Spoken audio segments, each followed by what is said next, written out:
আজ বানিয়ে ফেললাম একেবারে দোকানের মতো নরম তুলতুলে ধোকলা। তার আগে প্লিজ চ্যানেলটি সাবস্ক্রাইব করে পাশে থাকুন। প্রথমে একটা পাত্রে 1 বাটি বেসন, 1 বাটি সুজি, পরিমাণ মতো লবণ, হলুদ গুঁড়ো, চিনি, ফেটানো টক দই দিয়ে অল্প অল্প জল দিয়ে একটা পাতলা ব্যাটার বানিয়ে নেব। তো ব্যাটারটা খুব গাঢ় হবে না আর খুব পাতলাও হবে না।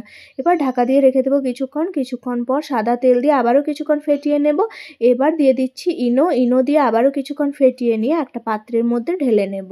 তো পাত্রের মধ্যে ঢেলে নিয়েছি। আর এদিকে স্টিম করার জন্য জল গরম করতে দিয়ে দিয়েছিলাম।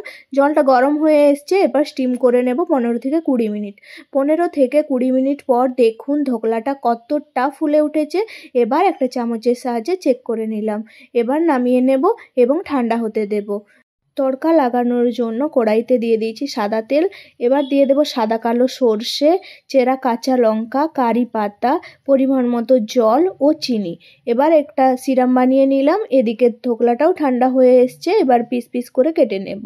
কাটা হয়ে গেছে। এরপর যে সিরামটা বানিয়ে রেখেছিলাম ওইটা গরম গরমেই এর মধ্যে ঢেলে নেব। তাহলেই তৈরি হয়ে যাবে দোকানের মতন নরম তুলতুলে ধোকলার রেসিপি। ফিরে আসি পরের ভিডিও নিয়ে। ততক্ষণের জন্য টাটা।